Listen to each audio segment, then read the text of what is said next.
সহজে একটা নাস্তা যেন বানাতে পারেন সেই রকম একটা রেসিপি আজকে শেয়ার করছি।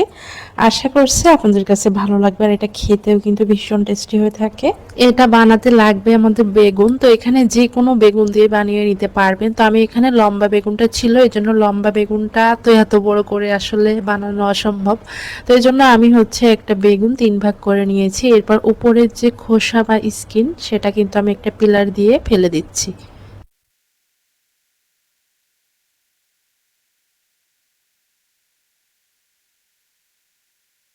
সবগুলা বেগুনের খোসা ফেলানো হয়ে গেলে আমি একটা ভাগ 4 টুকরা করে নিচ্ছি। আর ভিডিওর স্কিন দেখলে বুঝতে পারবেন আমি কিভাবে করে কেটে নিচ্ছি।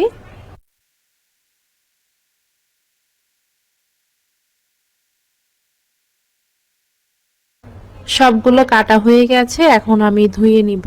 আর এখন অন্য একটা বাটিতে একটি ডিম, স্বাদ মতো লবণ আর হাফ চা চামচ মরিচের গুঁড়ো দিয়ে ভালো করে ফেটিয়ে নিব।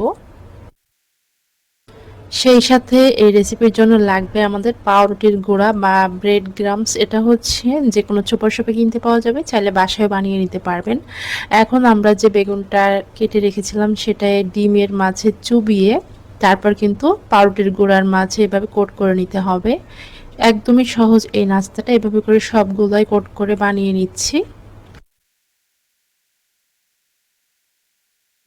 বাসায় পাউরুটির গুঁড়া বানাতে গেলে পাউরুটি কিনি, তারপর চুলার আঁচটা একদমই কমিয়ে রেখে শুকনা পাতিলে উল্টে পাল্টে 2 থেকে 3 মিনিট ছেঁকে নিতে হবে তেল ছাড়া। এরপর ঠান্ডা হয়ে গেলে ব্লেন্ডার করলে কিন্তু পাউরুটির গুঁড়া হয়ে যাবে। আর এভাবে করেও বানিয়ে নিতে পারবেন, চাইলে টোস্ট বিস্কুট গুঁড়া করেও কিন্তু করতে পারবেন।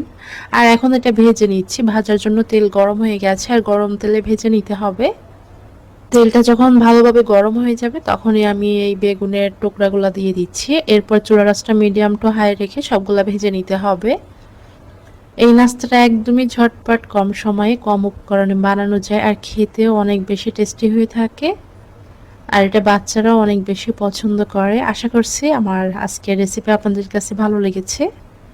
আচ্ছা, যারা ডিম খেতে পছন্দ করেন না তারা ডিমের পরিবর্তে ময়দা পানির সাথে গুলিয়ে লবণ এবং মরিচের গুঁড়া দিয়ে ভালো করে ফেটিয়ে তারপর কিন্তু কোট করে নিতে পারবেন।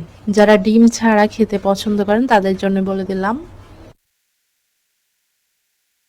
এগুলো একটু সময় নিয়ে ভাজলে অনেকক্ষণ পর্যন্ত ক্রিস্পি থাকবে। আর আপনারা বেগুনের এই নাস্তাটা কোট করা হয়ে গেলে যে কোনো জিপলক ব্যাগে ভরে 1 মাসের মতো ডিপ ফ্রিজে রেখে সংরক্ষণ করতে পারবেন। যখন ইচ্ছে তখন বের করে এই নাস্তাটা ভেজে খেতে পারবেন। এছাড়াও বাসায় যখন হুট করে গেস্ট আসবে বা কেউ আসলো তখন ফ্রিজ থেকে বের করে এটা ভেজে দিতে পারবেন। সবগুলা বেগুনের এই নাস্তা আমার ভাজা হয়ে গেছে। আর এটা যে কোনো সসের সাথে খেতে বেশি ভালো লাগে।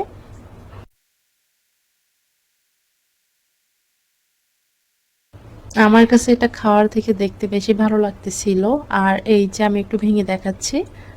তো সবাই ভালো থাকবেন, নতুন কোনো রেসিপি নিয়ে আবার চলে আসবো। আল্লাহ হাফেজ।